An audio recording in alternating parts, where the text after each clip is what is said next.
Bueno, buenos días otra vez. El título de mi ponencia está evidentemente muy inspirado en lo que ha sido el objetivo y finalidad de este congreso, de este tercer congreso, porque hay que rescatar que ya han sido 3 las ocasiones en que nos hemos reunido y o caras conocidas, creo que siempre somos los mismos, aunque tal vez se ha extendido un poco más este derecho y esta pasión por lo que es la electrónica.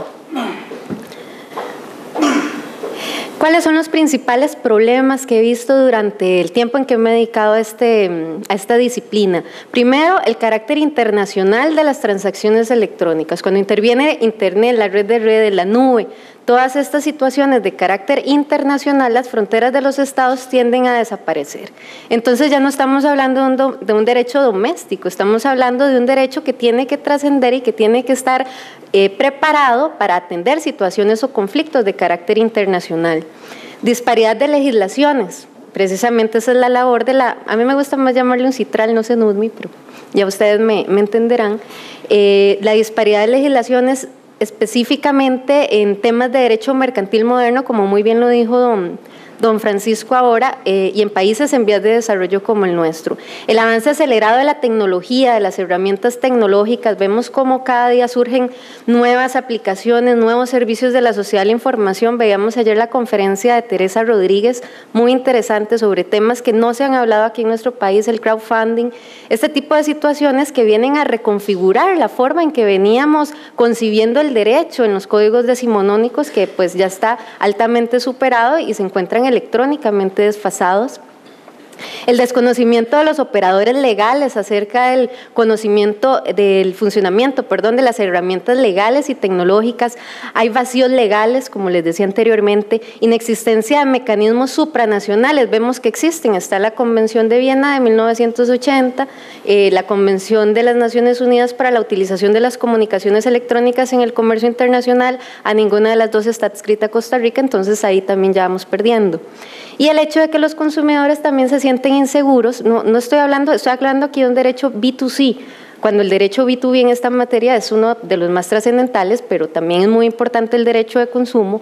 No se sienten seguros al momento de realizar transacciones electrónicas, e incluso los empresarios tampoco se sienten seguros al momento de comercializar sus bienes y servicios por medios internacionales.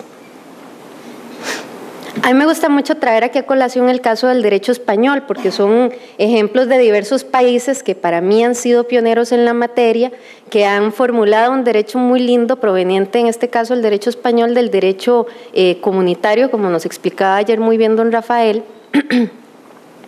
Y en este caso me voy a referir al trabajo realizado por la Comisión General de Codificación. Esta comisión, de la cual es integrante don Rafael Illescas, preparó una propuesta de código mercantil que actualmente está siendo conocida.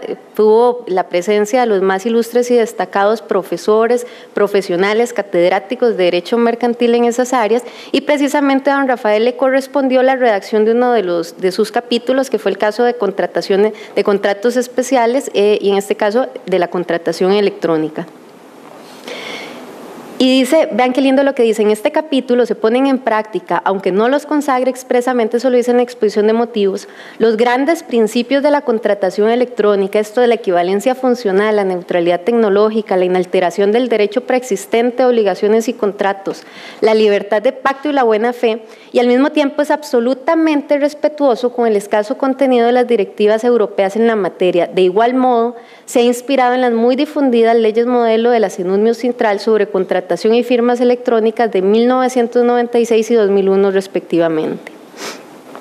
Esta normativa introduce conceptos tan nuevos como por ejemplo el caso de la electronificación, que a mí me hace mucha gracia aquí en nuestro país, porque he hecho varias publicaciones para artículos de periódico y siempre insisto en poner la palabra electronificación porque quiero que se empiece a difundir, porque yo creo que este es un tema que no es solo que exista legislación o que se apliquen leyes o lo que sea, es un tema de educación, de concientizar a las personas del uso de estas materias, y siempre me la cambian por digitalización. Por más que he ejercido mi derecho voy a decir algo en español, al berreo, no me han hecho caso y me siguen cambiando la palabra de electronificación por digitalización. Esta norma por primera vez introduce el texto, la palabra electronificación, la cual se refiere como, y es la máxima expresión del principio de equivalencia funcional, toda declaración o acto referido a la formación, perfección, administración, cumplimiento, extinción de los contratos mercantiles podrá efectuarse mediante comunicación electrónica entre las partes y entre estas y terceros, salvo disposición expresa legal en contrario. Asimismo, en ese pequeño capítulo, que es pequeño, conciso, pero importantísimo, viene el alcance de las invitaciones a ofertar, las ofertas de contrato, su vigencia, el momento de la emisión y llegada de la comunicación electrónica, el acuse de recibo, que esa es la primera alteración al derecho preexistente que se dio, los contratos con condiciones generales de la contratación, factura electrónica y contratación automatizada. De otro lado, existe la experiencia europea con el derecho comunitario, que, bueno, según ya nos explicó Rafael, es un poco reticente al derecho uniforme. Sin embargo, a mí lo que me encanta del derecho comunitario y lo que quiero rescatar es que desde los años 90, bueno, si no es que antes, pero desde los años 90, según lo que he podido investigar, ha venido explicando lo que es el fenómeno de la sociedad de la información. Ellos explican, primero introducen, hacen libros verdes, introducen a los diversos países de los Estados miembros en estas nuevas disciplinas, en estos nuevos fenómenos que van aconteciendo, y no regulan de una vez, porque este es un problema, regular de una vez sin que las personas sepan qué contenidos tiene una ley, qué va a pasar, cómo va a funcionar esto. Entonces ellos hacen un trabajo, a mí me encanta, es precioso, y me parece que complementa, al menos en nuestro caso, en el derecho costarricense, complementa las normativas de derecho uniforme, que como bien lo dijo don Francisco, son normas de minimis, es decir, se establecen ciertos contenidos, no son de carácter vinculante, si el Estado quiere las adopta, si no quiere no las adopta, pero establece como un contenido mínimo. Por eso yo he criticado, por ejemplo, el derecho mexicano. Ellos introducen casi que textualmente la ley modelo de la UNCITRAL de comercio electrónico en su código de comercio del año 2000. Me comentaba don Augusto Ojo que también lo hace el derecho panameño, pero la gente no lo sabe aplicar, no lo sabe usar, y por eso yo creo que la importancia de este tipo de eventos para que las personas empecemos a conocer qué es lo que está sucediendo en otros órdenes internacionales. En el caso de los Estados Unidos de Norteamérica, bueno, aquí, por ejemplo, vean qué interesante, se está introduciendo en la Unión Europea lo que es el mercado único digital europeo, y ellos qué es lo que dicen en las propuestas de normativa, que también nos habló ayer don Rafael, ya casi al puro final, el 39% de las empresas que venden en línea pero no realizan operaciones transfronterizas, consideran que las diferencias entre las diferentes legislaciones en materia contractual constituyen uno de los principales obstáculos para venta fuera de las fronteras de los estados. Y entendamos que el derecho comunitario es un derecho uniforme, armonizado dentro de todos los países del entorno europeo, y ellos están enfrentando los mismos problemas que enfrentamos nosotros. Es que al final todo el mundo, caso Airbnb, el Uber y todas estas economías colaborativas, se están presentando los mismos problemas en todos los países. Esto ya es global, esto es una economía globalizada. Ya no podemos hablar de Costa Rica, tenemos que hablar del mundo. Bueno, en el caso de los Estados Unidos de Norteamérica, es que lo repito porque de verdad que esta noticia a mí el 10 de febrero del presidente Barack Obama me llenó de tanta alegría, porque yo sé que Estados Unidos es un mercado difícil para la inserción de este tipo de normativas. Ellos con su código uniforme de comercio pues se bastan, ¿verdad? Incluso la Convención de Viena del 80 no es tan utilizada en ese entorno, pero ya ellos están predicando la utilización de este derecho uniforme, predicando precisamente la utilización de la Convención de las Naciones Unidas para la utilización de las comunicaciones electrónicas en el mercado internacional, que vamos a tratar fuertemente ahora en Costa Rica, porque se introduzca, se promulgue y se ratifique en nuestro país. Pues esta convención entró en vigencia desde el año 2013. Bueno, entonces en el derecho al comercio electrónico hablamos de que una nueva lex mercatoria. A mí me gusta mucho, yo no sé si ustedes han visto, tal vez alguien que se haya leído algún libro mío, me gusta siempre iniciar algunos capítulos o algunos temas con unas citas que yo creo que son muy relevantes. Y a mí me gusta mucho esta cita en particular de don Fernando Mora, que fue miembro, perteneció a la UNCITRAL, miembro de comisiones, de ahí conoció a don Rafael, que en el año de 1982, vean qué linda cita,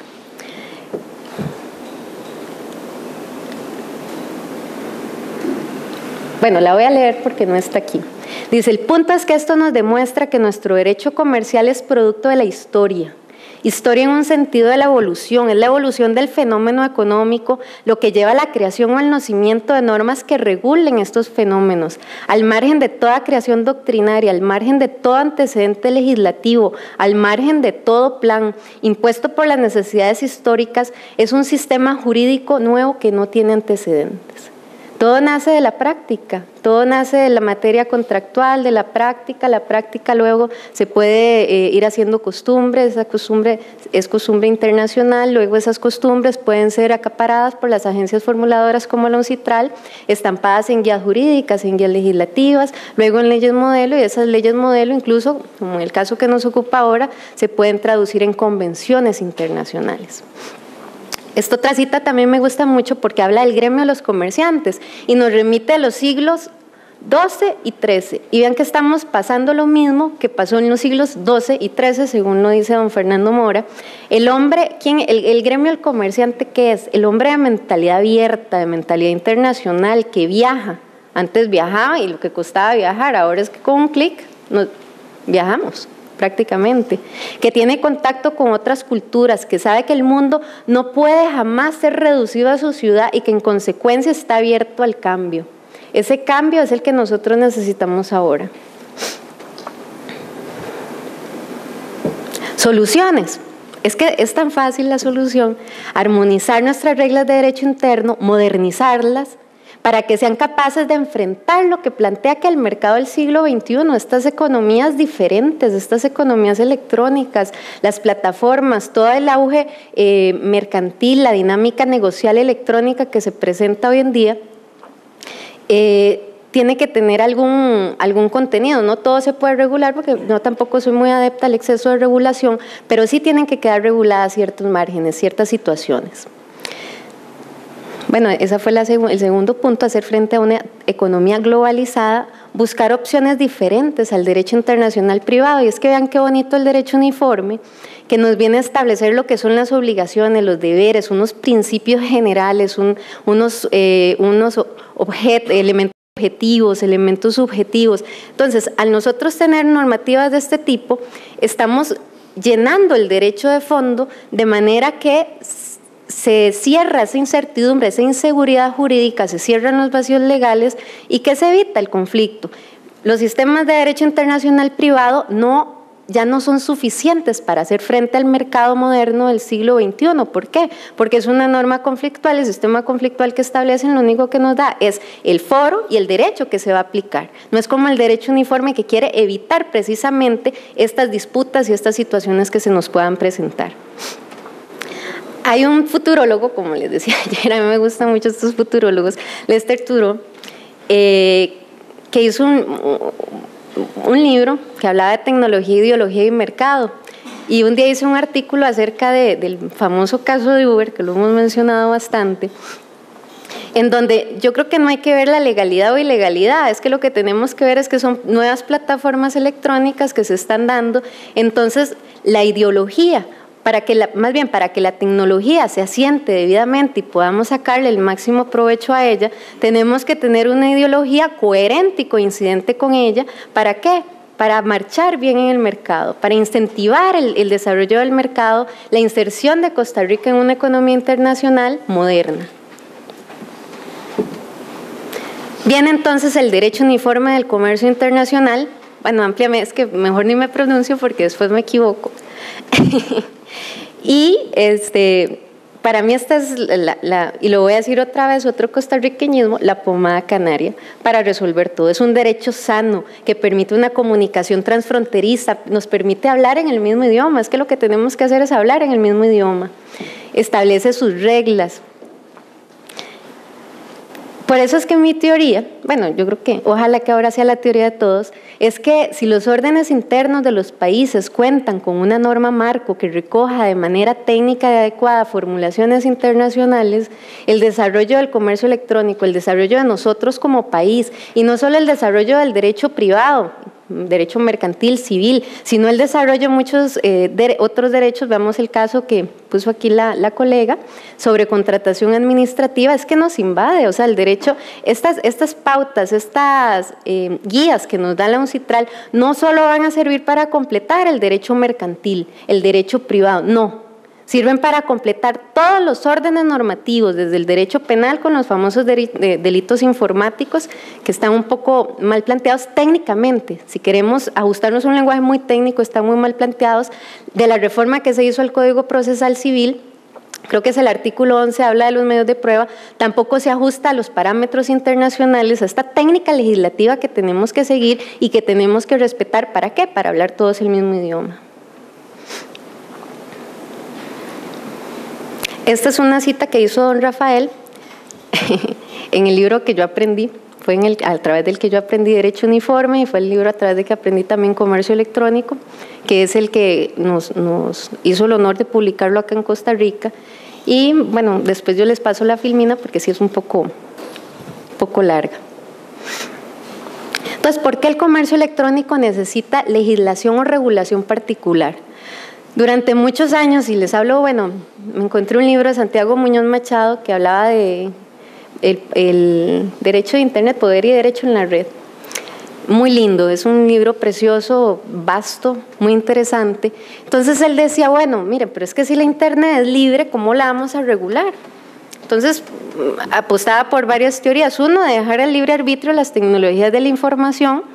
Otro, regular severamente este medio, este soporte, medio electrónico, soporte digital, ¿verdad? Como nos aclaró Teresa ayer, con reglas excesivas en cada país, o bien una teoría intermedia, que esa es a la que yo me ajusto más, regular, dar las bases, dar los matices, dar las pautas delimitadoras a seguir, completar este derecho para que rellene otros órdenes normativos, y dejar ciertas situaciones al libre arbitrio, por ejemplo la autorregulación, es que son temas que se pueden llenar ese vacío sí se puede llenar por otros medios, pero tiene que existir una legislación base, una cama.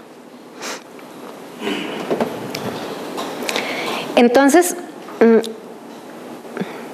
¿qué podemos hacer? Bueno, aparte de las normas, esa es una teoría, podemos incurrir en la autorregulación, que ha sido muy extendida. Podemos recurrir a la ratificación de mecanismos internacionales, que me parece estupendo, y es necesario. Algunas personas han dicho que con reformular los códigos civil y los códigos de comercio sería suficiente. Para mí no. Según mi experiencia y la experiencia de los países del resto del mundo, tiene que existir una ley marco, una ley específica, una ley que nos dé todas estas pautas y que no sea una ley dirigida para el comercio B2C, sino que también para el comercio B2B. Es una ley general, una ley marco, supletoria y subsidiaria.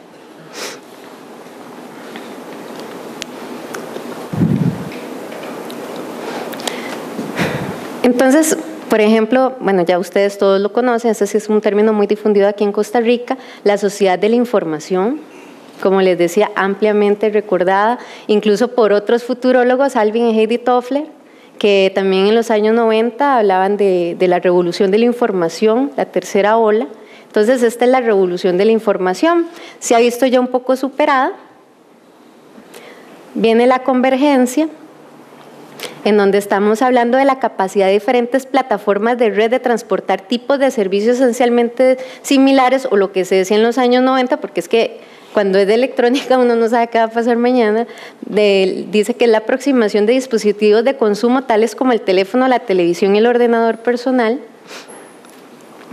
El ubiquitous commerce, que ese es un concepto del que se ha hablado y que se incluye aquí un poquito. Y ha adquirido notoriedad por incorporar a una extensa variedad de productos y servicios por medio de los cuales es factible que inalámbricamente se acceda a una comunicación continua y a un intercambio de información y datos entre distribuidores minoristas, clientes, gobierno, entre todos, sin importar la ubicación. La forma en que accedamos, es que antes era necesario tener un computador pegado con unos cables, pegado a un módem, internet. Ahora tenemos el teléfono y a través del teléfono podemos hacer todo lo que queramos. Sus características son la ubicuidad, es decir, conectarse a cualquier hora del día en cualquier lugar del mundo, integración del ser humano con la computadora, yo creo que ya vamos a hacer uno solo, la naturaleza única que le permite conocer los gustos y necesidades del usuario para promover sus servicios especializados. Aquí tenemos la trazabilidad y ciertos problemas que se han presentado en materia de protección de datos de carácter personal y la simultaneidad. Vienen los servicios de la sociedad de la información, concepto establecido desde el año 98, no el concepto, sino sus características a través de la normativa comunitaria, donde nos dice que es un servicio a distancia, por vía onerosa, de manera electrónica y a petición individual de un destinatario de servicios. Internet de las cosas, que es un concepto que se refiere a la interconexión electrónica de objetos cotidianos con la Internet. Ayer les comentaba que ya para el 2020 vamos a tener, o se espera tener, 34 billones de dispositivos conectados a la web. La famosa nube, que nadie sabe quién es, de dónde viene, a dónde va, qué tiene. Nos da muchas sorpresas, pero es un ecosistema básicamente de recursos tecnológicos de la información y la comunicación, y sus alcances y potencialidad cada día nos sorprende. Tenemos la robótica, la inteligencia artificial. A mí esto me encanta, porque no sabemos de verdad qué va a pasar. A veces esas películas de ciencia ficción, una de Robbie Williams, es que no me acuerdo el nombre, donde ya estas máquinas, estos robots, incluso pueden tener características muy humanas, no sabemos si esto se pueda llegar a presentar. Es que yo, por eso no me gusta hablar de listados taxativos, prefiero hablar de características. Esta inteligencia artificial se ha definido como un área multidisciplinaria que estudia la creación y diseño de sistemas capaces de resolver problemas cotidianos por sí mismos, utilizando como paradigma la inteligencia humana. Tenemos el auge de las economías colaborativas, con la excelente exposición de Teresa del día de ayer, el crowdfunding. Vemos cómo estos sistemas cambian. Es que yo creo que ya ni siquiera vamos a saber quién es consumidor, quién es empresario, quién es operador, quién es intermediario. Los conceptos empiezan a temblar, a balancearse. El Big Data del que nos hablaba don Rafael, y aquí me acuerdo de una noticia muy curiosa, yo no sé si fue de un caso en Japón, donde estaban tratando de vertir publicidad en una valla, como yo no sé si ustedes vieron Minority Report, esas como pantallas transparentes, ¿verdad? Que si una persona llegaba y se posicionaba frente a esa pantalla, pues el implemento le veía la cara, ¿verdad? La identificación de la cara. Y entonces ya, ese es Vilma Sánchez del Castillo. Resulta que a Vilma le gusta esto por los trazos que yo dejo cuando hago navegación en internet, o por las cookies y toda esa situación. Y entonces era un sistema capaz de poner publicidad destinada para mi persona. ¿En qué interesante? Y eso puede ser que se llegue a dar. Creo que tuvo ciertos problemas precisamente por la protección de datos de carácter personal. ¿Qué vemos en las noticias todos los días? El desafío ético de la globalización. Esto es a diario, y esto fue un recuento de 2 días que hice, de temas de noticias. ¿Cómo conservar tu trabajo cuando compites con un robot? Un robot tan humano que lo dejará sorprendido. Las empresas se suben a la nube para ofrecer servicios a la carta. El futuro de la computación ubicua. Google, el buscador que vende tu vida privada. Alibaba requiere $4 billones para hacerse más grande. Innovación disruptiva, la otra disrupción. Amazon le dice que la seguridad depende de usted. Mark Zuckerberg habla sobre el futuro de Facebook, realidad virtual e inteligencia artificial. Cuando yo veo estas noticias, veo cómo se ha desplegado este congreso, a mí es que me da mucha lástima. Y bueno, aquí somos poquitos, no somos tantos, así que no digan nada. Que en Costa Rica estemos tan atrasados, estemos tan desfasados electrónicamente hablando, que tengamos una normalización, un código de comercio de los años 60, un código civil de 1887, 86, siempre me equivoco, nunca me sé la fecha. Tengamos sí una normativa sobre protección al consumidor, su reglamento un poquito más moderna. No tengamos adscritas, ratificadas en nuestro país convenciones como la Convención de Viena, que la usa 4/5 partes del país para el comercio internacional. No tengamos la Convención del 2005 de las que le hablé ahora. Y es que vean qué situación más interesante. Por ejemplo, cuando hacía mi tesis doctoral, estaba buscando información, porque yo pensé que aquí había una normalización sobre comercio electrónico cuando fui a estudiar a España. Estaba buscando la validez del documento electrónico, la validez de las firmas electrónicas, y me encuentro un dictamen de 1998 de la Procuraduría General de la República, a la que respeto mucho, pero le preguntan, mire, el documento electrónico es válido y la firma electrónica es válida en nuestro país. Entonces la Procuraduría, ¿verdad?, en un despliegue, en citas de doctrina y de un montón de cuestiones, decía, el documento electrónico sí, porque el Código Procesal Civil lo permite. Ya Alejandro Bettoni nos dio esa explicación ayer sobre los elementos representativos, es un documento privado, pero la firma electrónica no, porque el artículo 413 del Código de Comercio dice, el 414, la firma reproducida por algún medio mecánico no se considerará eficaz, salvo los negocios o actos o contratos en que la ley o el uso lo admitan, especialmente cuando se trate de suscribir valores. Con base en este artículo, la Procuraduría dijo que la firma electrónica no era válida en nuestro país.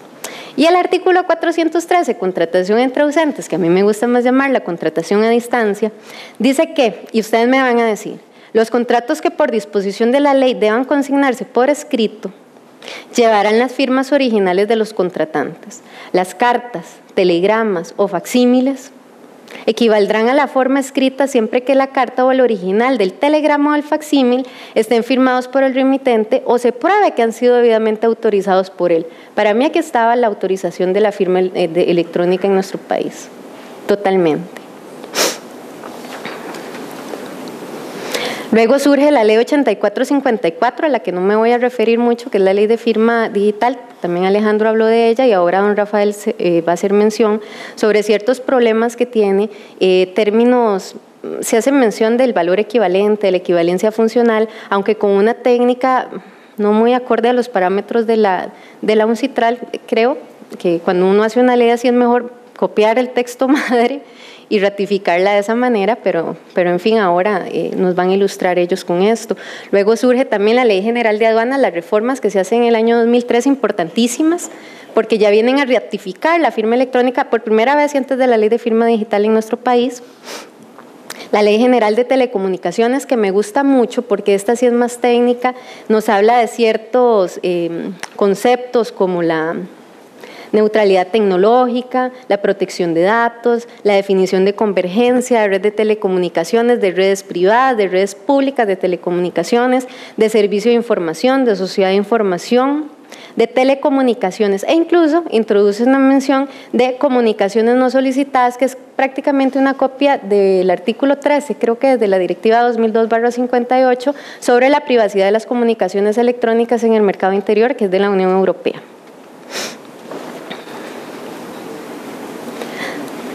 Eso es lo que tenemos. Una ley de firma digital que en mi criterio no se ajusta para nada a los parámetros de la UNCITRAL, no se ajusta a los parámetros de la armonización, ha confundido, ha incurrido, creo que en abusos, en querer introducir un concepto, una firma electrónica avanzada, una firma electrónica certificada, incluso en documentos de carácter privado, donde eso no es necesario.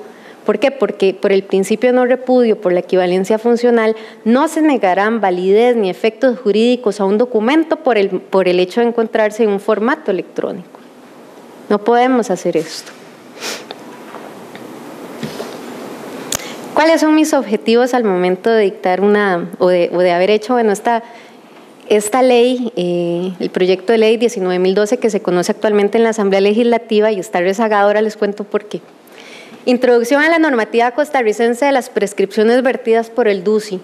Alcanzar una política legislativa propia de una economía y de un mercado moderno. Integración normativa con el resto de los estados que han acogido el DUCI en su mercado interno, en su derecho interno. Hacer frente a las vicisitudes e incertidumbre que nos invaden a diario, que trae consigo la tecnología, y que los operadores legales puedan tener seguridad jurídica. Lo mínimo que debe contener una ley, esto lo digo porque en ninguna parte de nuestro ordenamiento jurídico se define, ¿Qué es un contrato electrónico? Es que un contrato electrónico puede ser cuando se vierta la oferta y la aceptación por medios electrónicos, pero algunos autores, alguna doctrina ha dicho que no, que puede ser que solo la oferta se vierta por medios electrónicos, otros requieren que se dé la perfección del contrato por medios electrónicos y otros incluso que se ejecuta el contrato por medios electrónicos. Entonces, ¿qué es un contrato electrónico en nuestro país? ¿Cuáles son las materias susceptibles de ser tratadas electrónicamente? No sabemos. ¿Qué es un servicio de la sociedad de la información? Lo inventamos porque no lo sabemos. ¿Cuál sería el objeto de regulación de una ley sobre el comercio electrónico? ¿Sobre qué sujetos recaerán sus prerrogativas? Eso ya lo tiene que definir el legislador. ¿Sobre los consumidores, sobre los empresarios, sobre ambos? ¿Qué debe entenderse por prestadores de servicio de la sociedad de la información y cuáles son sus responsabilidades? Y también eventualmente las sanciones que cometen ante el incumplimiento de algunos de sus deberes. La regulación del comercio electrónico alcanzaría las negociaciones realizadas en entornos cerrados o solo admitiría las transacciones suscitadas a través de redes públicas por el intermedio de un comercio electrónico abierto o también por una red mixta, no lo sabemos. ¿Con qué detalle y en qué forma se deberá plasmar la información en una comunicación electrónica? No lo sabemos, ni en una oferta electrónica de contrato. ¿Qué pasa con las condiciones generales de la contratación y con los contratos de adhesión? Un poquito en la Ley de Protección al Consumidor viene, pero no es suficiente. Se requerirá el acuse de recibo o la confirmación. El acuse de recibo es una implementación que también hizo el derecho uniforme y se trata de que cuando yo remito una oferta y me dan una aceptación y el empresario recibe la aceptación de esa oferta contractual por parte del destinatario, le tiene que emitir un acuse de recibo, no para perfeccionar el contrato, sino para darle seguridad en que efectivamente recibió el documento de aceptación de esa perfección, que se dio a la perfección de ese contrato. Aquí en Costa Rica no sabemos tampoco. ¿Y cuál será la mejor forma de regular el momento de perfección del contrato electrónico? No sé cuánto tiempo llevo. Ah, bueno.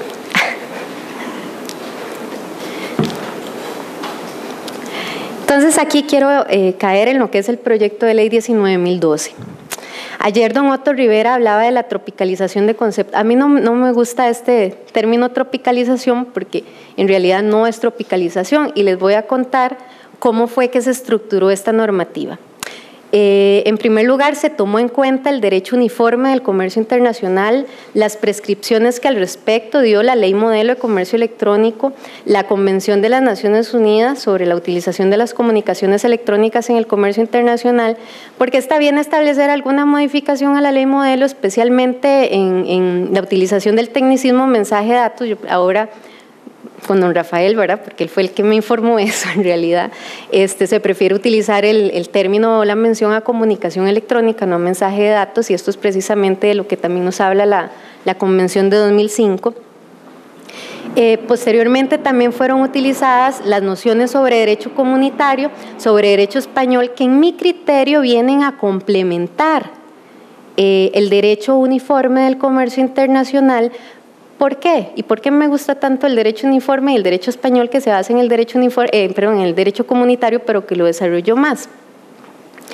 Primero, el derecho comunitario proviene de la reunión de muchos estados, es una institución muy seria que, como les expliqué antes, dice cómo se van a implementar, qué es lo que va a ir surgiendo, va instruyendo a las personas, va instruyendo a los estados poco a poco.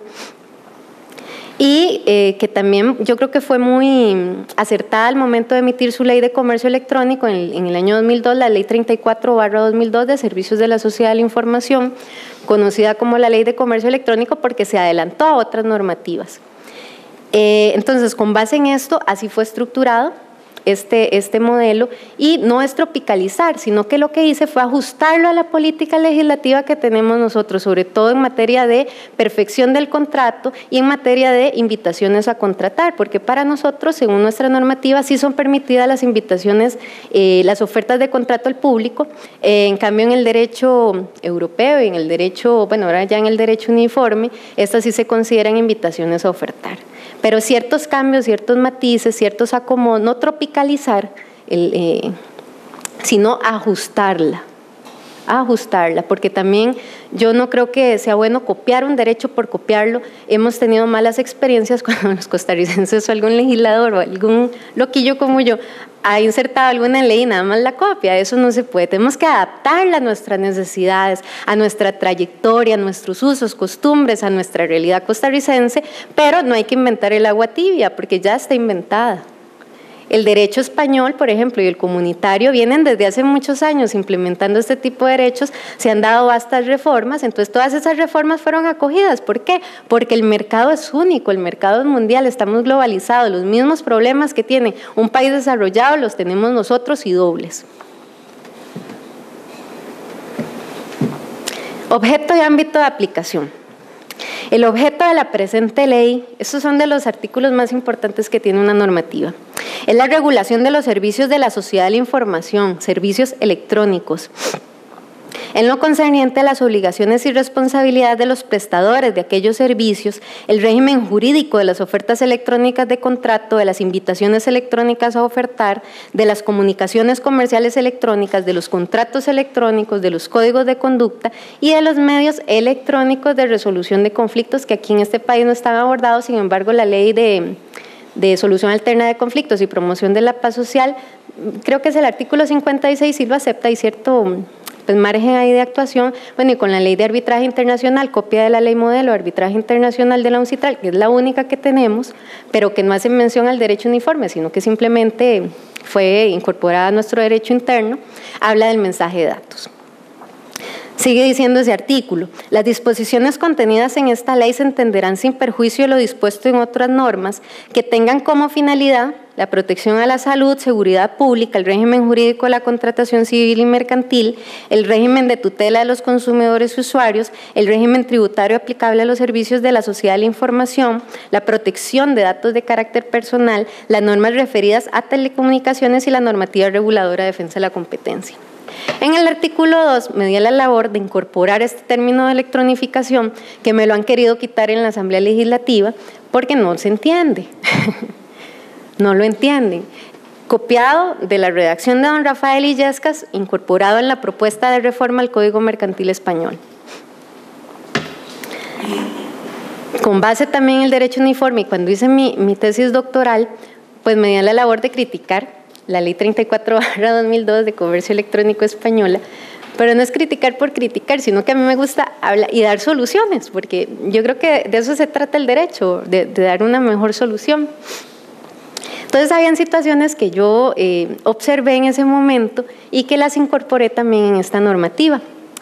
Por eso es que en ellas se insertan definiciones, para mí son vitales, en este tipo de ordenamientos jurídicos de disciplinas que vienen tanto del derecho uniforme como del derecho comunitario como del derecho español.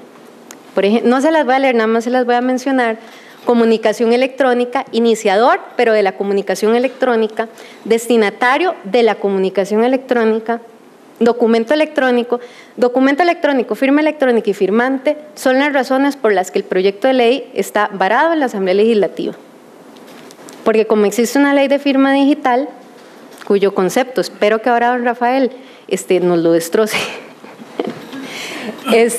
no se quiso introducir esto, hubo muchas objeciones para que esta situación se diera y yo considero que era imperativo incorporarlas a esta normativa, sin embargo hubo que eliminarlas en el texto. No es un texto sustitutivo, sino que fue un texto donde se cogieron las mociones de reforma. Y tuve que eliminar documento electrónico porque la definición de documento electrónico estaba en la ley de firma electrónica, mal hecho. Entonces no es repetir conceptos, simplemente es arreglarlos y completar el derecho interno. No estamos repitiendo conceptos. Yo fui muy cuidadosa al revisarla, pero bueno, por el bien del país se eliminaron, para ver si acaso. Firma electrónica, firmante, en el caso de los intermediarios, por una colisión que aparentemente existía con el Reglamento de Protección de Datos de Carácter Personal, se le puso facilitador al sistema, sistemas de información, sistema automatizado de mensajes, establecimiento mercantil, hubo que eliminarla también por un aparente choque a la normativa de consumo, aunque mi criterio era fundamental para estar incluida aquí, porque también dentro del articulado, si ustedes tienen ocasión de leer, aunque sea por encima el texto del proyecto de ley, se habla de prestadores de servicio de la sociedad de la información establecidos, del establecimiento comercial, y era muy importante tener esta definición. Bueno, servicios de la sociedad de la información, ahí se hace un despliegue con las características, nada taxativo, a modo ilustrativo, porque como les digo, no sabemos qué va a pasar mañana. Servicio de intermediación, se llama servicio de facilitación. Prestador de servicios, destinatario de un servicio de la sociedad de la información, no destinatario de una comunicación electrónica, son diferentes. Consumidor, este se remite sí a la ley de defensa efectiva de la competencia y de protección al consumidor.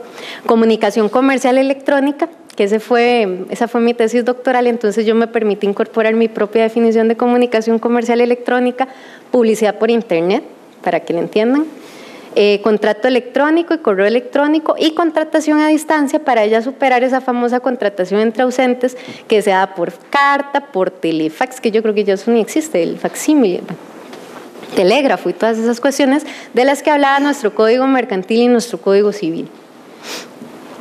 También, bueno, aquí en la primera parte casi que se introduce la mayor parte de lo que es la ley modelo de la UNCITAL de comercio electrónico, reconocimiento jurídico de las comunicaciones electrónicas, eso está en el artículo 4, tiempo y lugar de envío y recepción de las comunicaciones electrónicas, atribución de las comunicaciones electrónicas.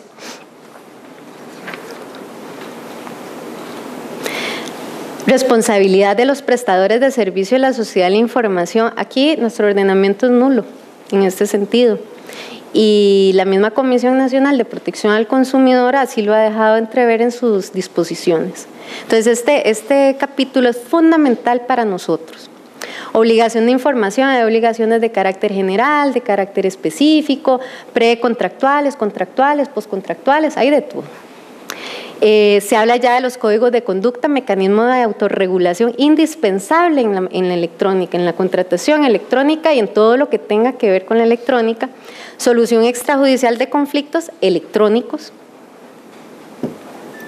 Y básicamente ese es el texto de la ley. Nunca me da tiempo de hablar, de meterme como en materia, porque también quería un poquito expresar mi posición y expresar el porqué de las cosas. La verdad es que las cosas yo creo que siempre tienen una explicación y creo que todos tenemos que poner de nuestra parte para salir adelante y este era el objetivo de este congreso, que no solo yo he hablado por mucho tiempo de esto, a veces se me cierran las puertas, otras personas no me hacen caso y todo, pero es para que vean el respaldo internacional. Esto no lo digo yo. Esto se dice en el mundo, lo dicen las agencias formuladoras, organismos de las Naciones Unidas, lo dice España, lo dice el derecho comunitario, lo dice grandes catedráticos, excelentes profesores, que como lo dije ayer, es que no me canso de decirlo, estoy tan orgullosa y tan honrada que hubieran podido venir acá. Y para que ustedes vean este ejemplo, porque en realidad de todo este esfuerzo yo no he ganado nada, simplemente ha sido por puro amor, porque he querido retribuir lo que me dio la Universidad Carlos III, las enseñanzas que me inculcó Rafael, Pilar Perales y todo el resto de los compañeros. Y yo creo que eso es muy importante, es un tema país. Y ojalá que sirva de mucho. Espero que así sea. Muchas gracias. No sé si tienen alguna pregunta.